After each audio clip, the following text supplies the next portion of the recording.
Hello and welcome. This is the newsroom for today, Monday, June 7, 2021. We're broadcasting to you on E1, Scar TV, NTN, and Tarsi TV in Bartikal. In the headlines, the President travels to regions battered by floods to observe the devastation firsthand, with reassurance that relief will be provided, and when the waters recede, help for thousands of families to rebuild their lives and communities. And I want to commit to you that you will get help. The Ministry of Health has dispatched a team to investigate the fire at the National Psychiatric Hospital in Berbice. The Italian multinational firm Saipem commissions its construction facility in Georgetown to meet the needs of the offshore operations of ExxonMobil. And in sport, new director keen on team approach to development, and Golden Jaguars 2022 World Cup campaign ends in defeat. With the news, I'm Neil Marks. We're glad you could join us. Guyanese authorities have spent the last 2 weeks responding to varying levels of floods across the country, and with several areas still under floodwaters, President Irfan Ali has commenced the discussion on flood recovery, even as the devastating impact on livelihoods is still being assessed. While meeting with residents of Region 7 at the weekend, the head of state assured that his government will not turn a blind eye, but will provide the necessary assistance to help with the recovery that will need to take place, particularly among farmers. Dr. Ali was joined by Minister of Agriculture Zulfikar Mustafa and Head of the Civil Defence Commission, Lieutenant Colonel Kester Craig. He said the immediate task is to ensure people have food, shelter and access to medical facilities for care. I am here personally to let you know that we understand your pain, we feel your pain, and I want to commit to you that you will get help, and the government will help the community and help the farmers. We will be helping you. You need not to worry about that. We will be helping you.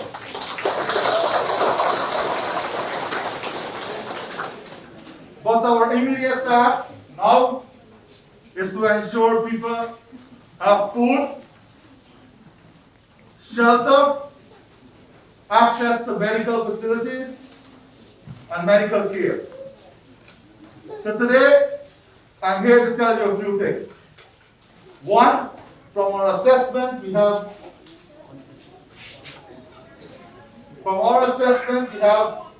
60 households that are completely affected, and 169 farms. Now, Council, you will tell us if that will need adjustment. But that is what has been relayed to us, and that is why I'm here, to listen to you directly to see what is the impact.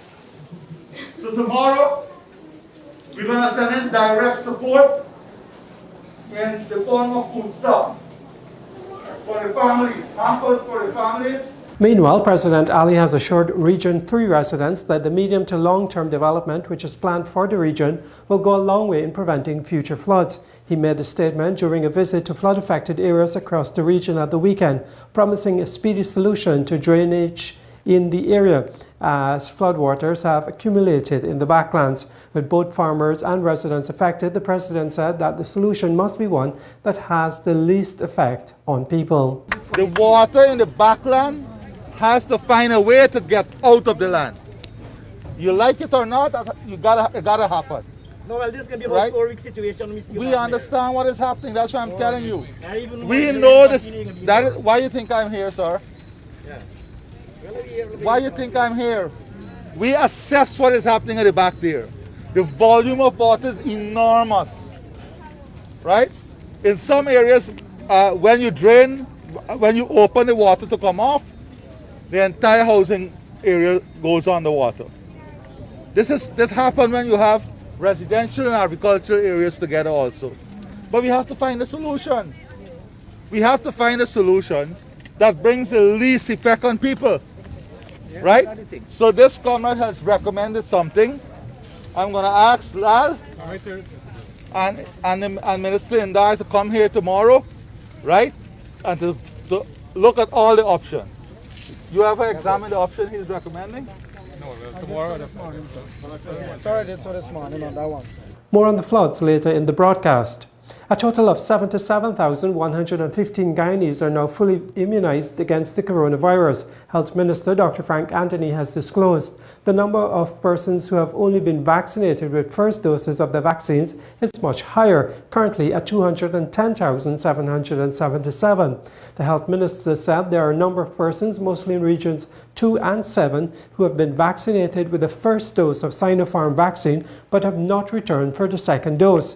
Dr. Anthony has made an appeal for those eligible for the second dose to ensure they return to be counted among the fully vaccinated population. We still have a number of outstanding persons who would have received their Sinopharm first dose, but they haven't come back for their second dose. We have noticed this in Region 7 and in Region 2.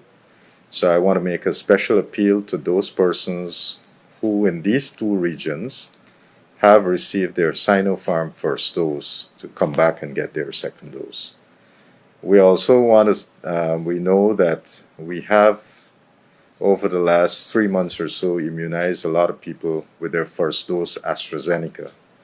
Many of those persons are now due for their second dose, and we want them to come to any one of our vaccination sites because we now have we have the AstraZeneca second dose to be administered, and we really want people to come and get their vaccines. So I hope people don't delay. Let them come out, get their vaccines so that they can become fully immunized. An investigating team has been dispatched by the Ministry of Health to probe the circumstances that led to Saturday night's fire at the National Psychiatric Hospital in Kanchi, Berbice, which left several patients injured and dozens more displaced. Minister of Health Dr. Frank Anthony on Monday said, while temporary measures have been taken to ensure the patients are housed safely elsewhere, quick action will be taken to ensure the building is repaired. He said a team has already travelled from Georgetown to assess the damage done to the New Amsterdam facility. So as of now, we have been able to safely house the patients that have been displaced from because of the fire at Fort Kanji. We are doing so temporarily until we can fix the building and to bring them back to that hospital. We are also going to have a number of people go up as part of an investigation team to have a look at what took place, and that team is supposed to be there today, and they would conduct an investigation of what went wrong and why this happened. And so we should be able to have that report, and based on the recommendations in the report, we'll take additional steps. When the newsroom returns, a look at the devastating floods in the Region 10 mining community of Kokwani. This is the newsroom. Described as the worst flood to hit the Region 10 community of Kokwani in years, residents have shared how they have been grappling with the still increasing floodwaters and their plans for returning to some normalcy, hopefully sooner rather than later. The newsroom's Vashani Raghabir and Richard Jagdeo traveled to the flood-hit community on Saturday and compiled this report. Well, so far it's only about 2 weeks now since the water reached up like this. Yes, that's about 2 weeks now since we moved upstairs. And there's my father-in-law house. We moved up there. Yeah. But we're seeking other place to go, higher land. Yeah. Until yesterday, day for yesterday, and then clean up other place to move out. Here there's be the crossing landing, just like over there. Yes, and more out has been road and so forth. How long have you been living here? All my life. All your life. And has anything like this ever happened before? Not so high. It happened, yes, but not so high. So it never come up to here? Oh.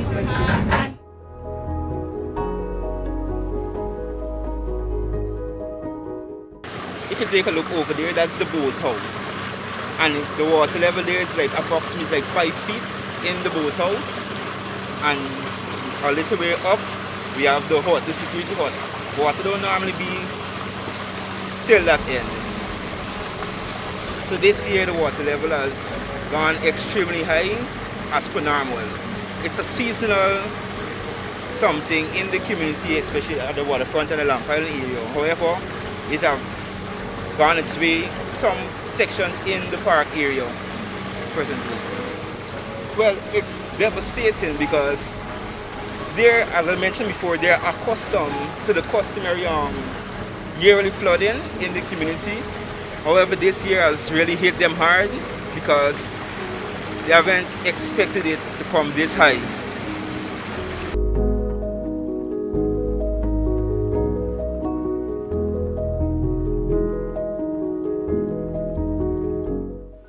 So we're here at the Kokwani Primary School in Kokwani Region 10, where about 48 people currently are staying, inclusive of 6 families. The families who are staying here at this shelter are those persons whose homes have been inundated with floodwaters, and they were left with no choice but to come here and take shelter. So we spoke to a few of the families, and what they indicated to us is that they don't know when the floodwaters will recede, so for the time being they're going to stay here at the shelter. There are also 2 other shelters here in Region 10, and it is expected that these shelters will continue to house people as the rainy season continues. Oh, I was affected by the water, you know, coming plenty, and the children, most they got to be inside, they can't get to come out. And at least for the 2 babies, they were accustomed with the yard, you know. So, and that was very fretful. And so I decided to just move and come here with them. We see Snake.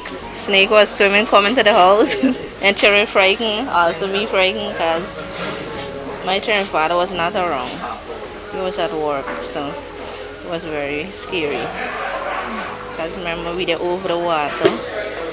We weren't really comfortable around it. I came as soon as possible, as I heard that them have some way for us to stay. I decide early, and I make up my mind as early as possible because of the safety with the children. There are some people who've left behind their inundated homes, but have not opted to stay in the shelters. Instead, they've been staying with family members or establishing some makeshift living space on any available dry land. I come out here since the water start coming up, but then I checked it, I see me house 4, man. Right, me house in too long, but it's 6 years to come up here now. And it's, the reason why I come up here is to give the children schooling from the lower down the Bobby Strip, yeah? It's from Kalkuni, so. I had my family before now, the bigger ones, and then the smaller ones start coming up. And me and my other children got the hostel. So that is the reason for me coming away like from that side there. Because that's where I live, I know to make my life in the area, yeah? Really and truly me, you know, to be honest, I can't say how long this water will last for or not, right? But then, it's a good experience for me, at least for me. It's a good, the last water that came, it went up to about 3 to 4 treaders up. We step right there. We step, my house is like 7 feet high. Because the same water thing make a raise it. And raise it now it didn't make sense. It's right up to the floor in it, right? So, it ain't easy. Where everything you're washing on your step. You're washing, you're cooking, you're bathing, you're shitting, everything, man, you know? Everything you can't cook. And so something drop from your hand, it's go away. In Kokwani, like many other communities all across Guyana, a number of stakeholders have been trying to provide some relief items to provide support. For now, these Kokwani residents remain on the water and hope that the rainy season would end swiftly so that they can begin the long and perhaps tedious process of cleaning up and rebuilding. Reporting for the newsroom, I am Vishani Raghavir. Now, Minister of Human Services and Social Security, Dr. Vindhya Prasad, travelled to Kokwani on Saturday also and distributed some aid to residents who are still able to live in the upper flat of their homes. She also visited the shelter where many now occupy, forced to flee their homes. Later in the day, she joined Minister of Education Priya Manikchan and Minister within the Ministry of Public Works Deodat Indar to meet with flood-affected residents at potential West Bank Demerara in Region 3. What I've seen here is devastation, and what I've seen here is people being very resilient and trying to cope with these floods. The government of Guyana has been on the ground across the country since the beginning of the rainy season, intervening and providing as much as we can to alleviate some of the troubles that people are facing right now. And what I'm seeing is a coming together of Guyanese, and they've been supporting these efforts, donating, contributing, coming together from, for example, from the Ministry of Human Services. Staff volunteered after work to pack the hampers along with me and other members, and that's what we need to do. We need to come together and support, because it's not only the immediate needs that need to be addressed, is what happens after these waters would have receded.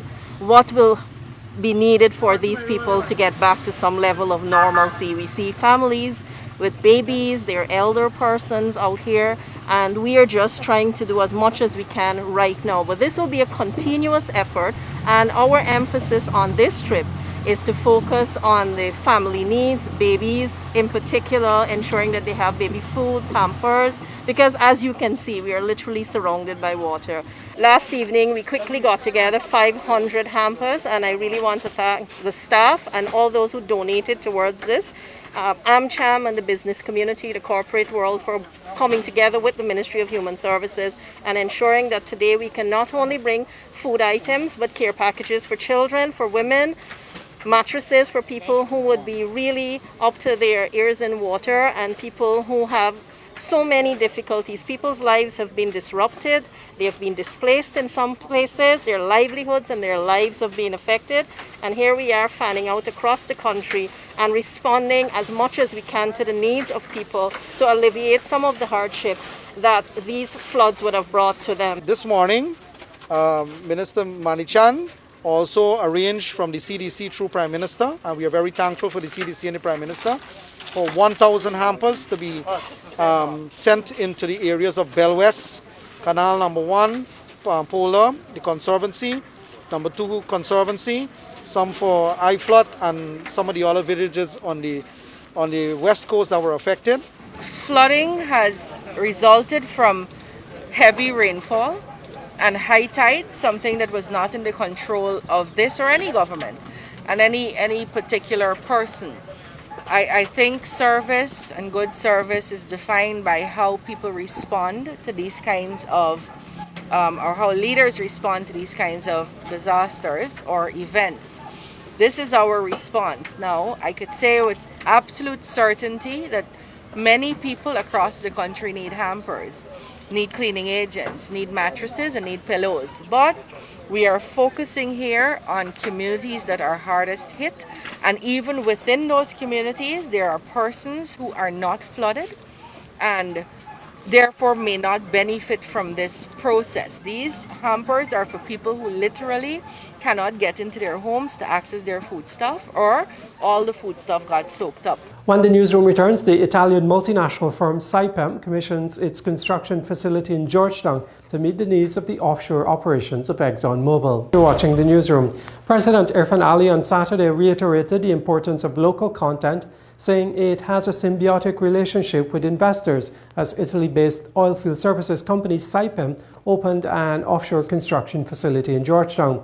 The head of state in his feature address elaborated on the expansive meaning of local content, saying it goes beyond the creation of jobs. When we talk about investment in local content, we're not talking only about the creation of jobs.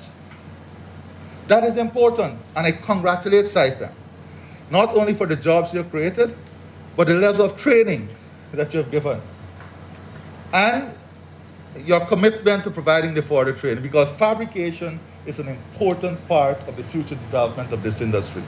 And I'll come back to that.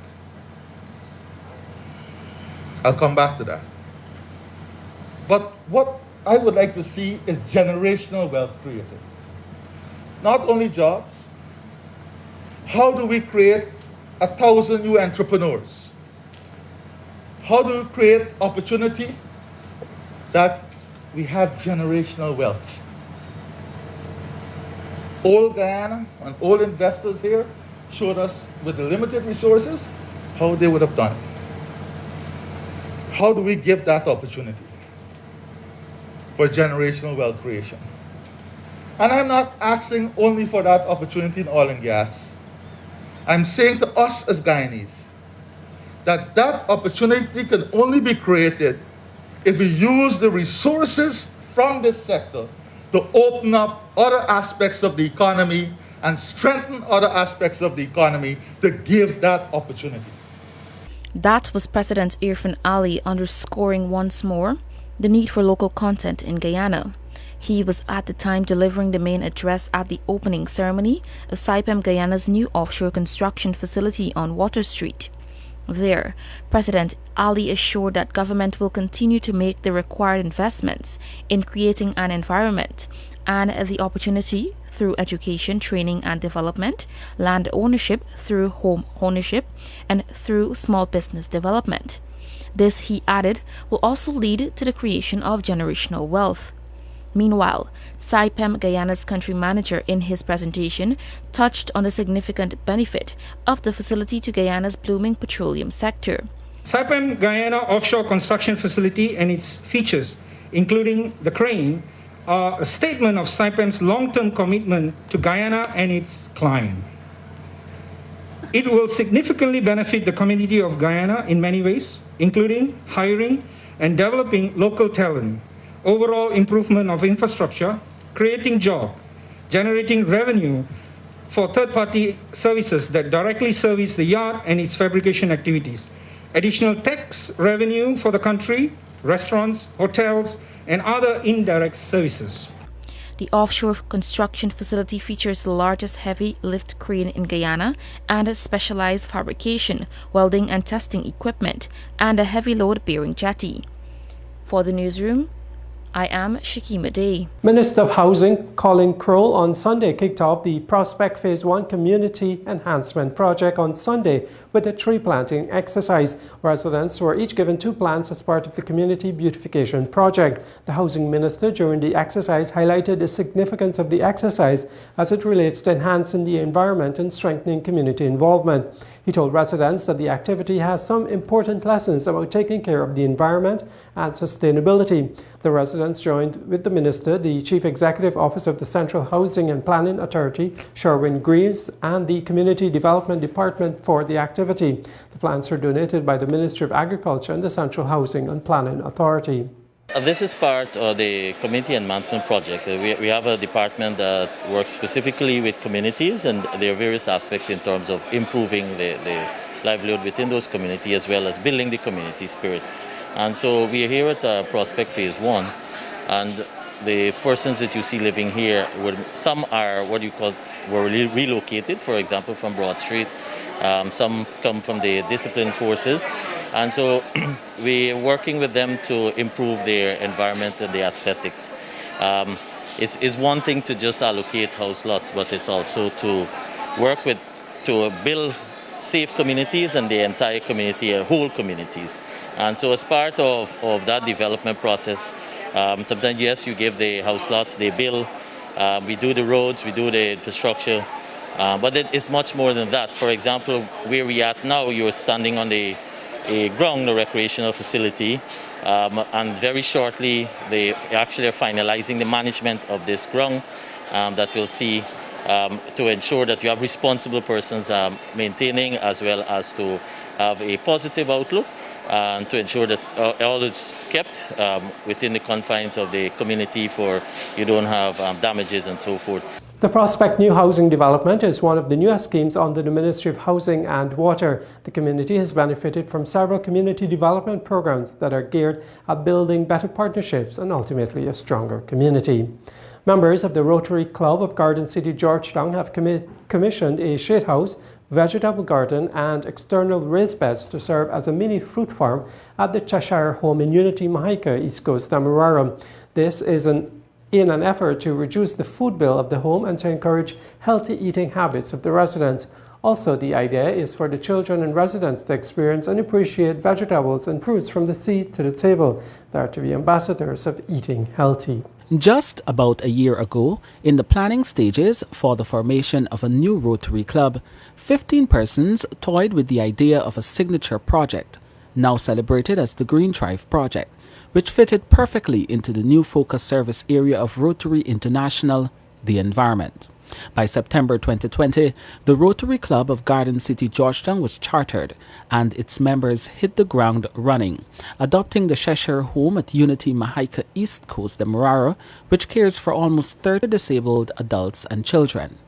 On Saturday, those 15 Rotarians commissioned with much pride and excitement a shade house, vegetable garden, and external raised beds to serve as a mini fruit farm to support the residents of the home. Leading the vision of the club to complete the project was a former Rotary president and project director, Elizabeth Cox. So we decided that once we got our charter, we would apply to our district for a district grant. Exactly was the club charter? The club was chartered on the 17th of September 2020. Right. We were notified on the 27th of September 2020. So we really had 3 days to submit that application and keep our fingers crossed that the application would be accepted. And it was? Yes, in early November we got a call on a Saturday morning from our district leadership, where the grants chair, Lara, she called to say that it has been approved, but we want to know where you're going to get the rest of the funds because we can't fund the entire project. We didn't know whether we would have gotten the grant, but we said let's just take a chance and apply. The total cost at this point in time is about $1.5 million. The project was completed in the planned time frame and budget. But this is not all. There are plans already afoot to assist with cooking techniques and skills. The plan is also to introduce and support this type of self-sufficiency to the surrounding communities, which include a nearby domestic violence shelter and children home. We are fortunate to have a club that is extremely diverse in terms of age, discipline, gender balance as well. I think our entire club was on board with this project, and like I said, this is just one of all the other projects that we're doing that it relates to the environment. This is one of the major projects that we wanted to get done this year, and to develop this as a model to replicate it at other homes. So it's not just doing this and be moving on. We will be maintaining this as well, making sure that it's sustainable, because that's the only way we do projects. We have to be sure that it's going to be sustainable, and we will play a part. It's not us just doing a project and walking away. Many years ago, that's what Rotary did, but I think Rotary of the modern day would want to see and make sure that the project is sustainable and it continues onwards. 22 miles from Georgetown, the Home for Children and Adults with Disabilities was built in 1972 and registered as a non-governmental organization. It is supported by the Government of Guyana, private individuals, and many other organizations, including Rotary. It is managed by a committee of volunteers. During a simple ceremony on Saturday, Chairperson Joan Rodriguez said she was pleased with the work the Rotary Club has been doing at the home. The Green Thrive project, which is being launched today through the Rotary Club of Garden City, Georgetown, is a welcome one for some of our residents who need to be involved in working with nature and the environment, as well as stimulating them to be of service to their home. The identified staff and residents are committed and will be monitored in the maintenance of the garden and fruit farm. We look forward to reaping our own fruit and vegetables and providing these, if we can, to our local community, thereby enhancing the image of the home in the community. In setting up the shade house and the garden, support was received from the Ministry of Agriculture and the Ministry of Health. Health Minister Dr. Frank Anthony believes the collaboration is a good example of what can be done in other areas across the country. You know, we can do a lot of good things together if we put our heads together, collaborate, and make sure that we execute well. The Rotary Club of Garden City remains grateful to all those individuals without whose interest and support this would not have been possible. When the newsroom returns, the financial weather and bridge reports along with sport.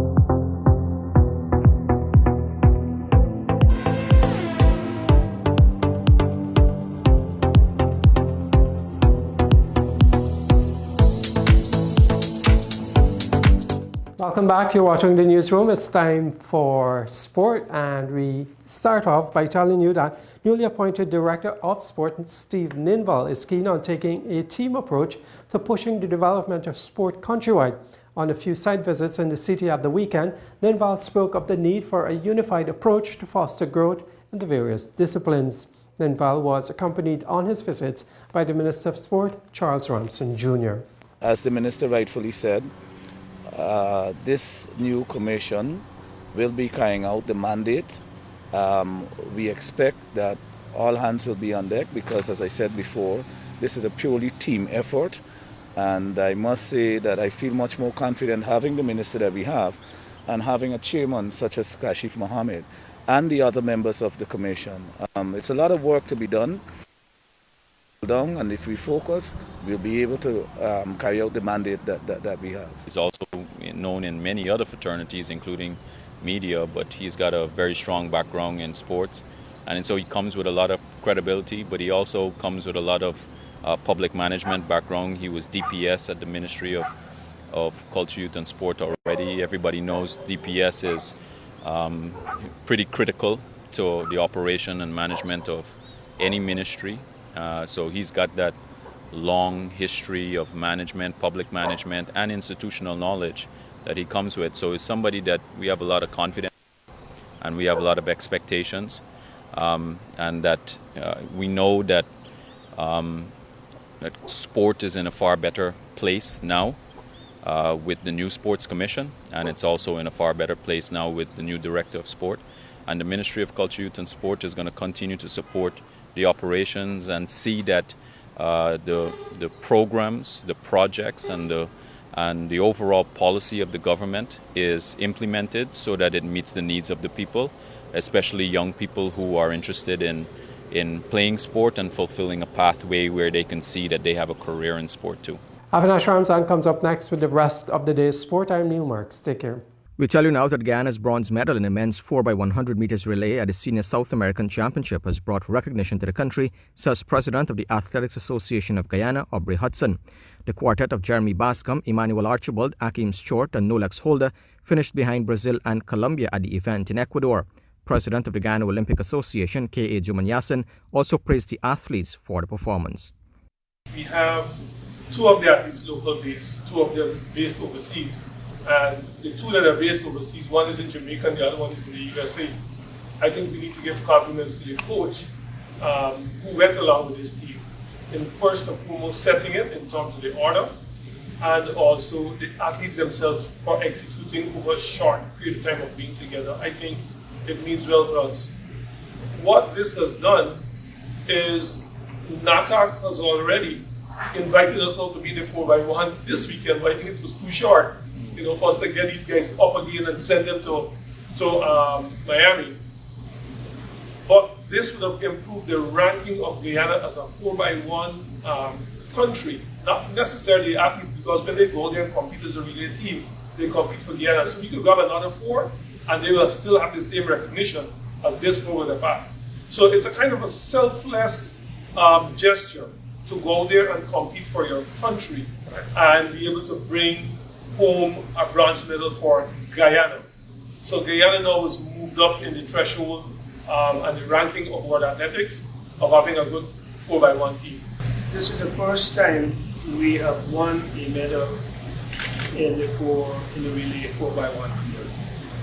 And what this has done, it has sort of put its claim for future teams to have a relay team. And I hope when the next team goes that we could also see a female relay team, because I think they are also strong. Football news: Guyana's hopes of making it to the next round of the 2022 World Cup qualifiers were dashed by St. Kitts and Nevis, who emerged with a 3-0 victory in Group F action on Friday evening. The Golan Jaguars, the senior national men's team, were hoping to win both their remaining games in round 1 and hope that all the results go their way in order to progress to the next stage. However, that was not to be, as the host nation pulled off their third win in as many games to lead the group. Let's take a look now at the highlights.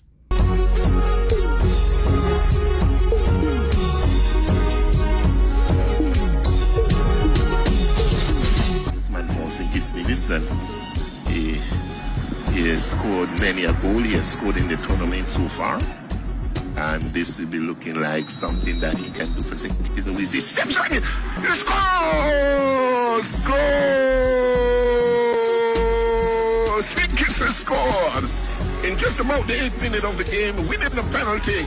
Well taken free kick. This one flicked on, looking for Keith Roy from, and he's trying to sprint on a bit of a tussle on the outside, picked up there by the man Malong on the outside. The shot been taken. Goal!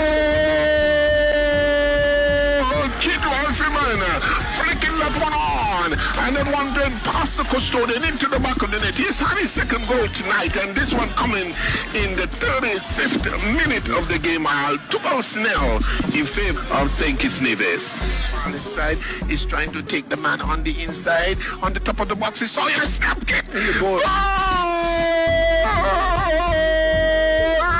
Sawyer does it for Team St. Kitts Nevis. On the top of the box, returning the pass there from Sterling. Looked up, realized he had a bit of space, and he buried it flat and hard to the right of the goalkeeper into the back of the net. Team St. Kitts Nevis 2, 3 goals, and Guyana 0. That's the goal they were looking for there, Alistair Edwards. Oh, that's definitely the goal they're looking for. The comfort goal, as I just mentioned. Well walk from left to right. Went in the box looking for Freeman, but went over to Sterling. Players congratulating each other. The score here at One Park is 2 goals to 0. St. Kitts Nevis has won at home against Guyana. A very good game for St. Kitts Nevis. We saw some counter-attacking football in the second half. In the first half, St. Kitts Nevis enjoyed 2 early goals from the boot of Kitwai Freeman. He's probably in the shower right now and refreshing himself. And then we had a goal there in the second half. YouTuber Logan Paul went the full distance with boxer Floyd Mayweather in their exhibition bout on Sunday in Miami, both men leaving the arena handsomely rewarded after the pay-per-view event. It was the coolest thing ever, was how Logan Paul described going the full distance with the unbeaten former 5-weight world champion. Their 8-round exhibition bout at Miami's Hard Rock Stadium did not have a winner. There were no judges at ringside, and the fight did not count for either fighter's record. Mayweather dominated the pay-per-view event without landing a knockout blow. The 44-year-old said he expects to make $50 million from the event and even referred to the exhibition as, quote-unquote, legalized bank robbery. Many in boxing had criticized the spectacle before a punch had been thrown, but there was certainly an appetite for it, not only from curious fight fans, but from some of Paul's 23 million YouTube followers. Mexican boxing superstar Saul Canelo Alvarez appeared to give his thoughts to his own Twitter followers during the fight. There was a suggestion the demand might have overwhelmed the servers of Showtime, the service that streamed the fight, with some users complaining they were unable to view it. What they would have seen was an experienced campaigner in Mayweather, unbeaten in 50 fights and reckoned to be one of the greatest boxers of all time, hand out a lesson to a man 18 years his junior, 16 kilograms heavier and 6 inches taller. There was plenty of grappling in the middle rounds, but Paul showed his ability to take punishment and prevent Mayweather ending the contest early.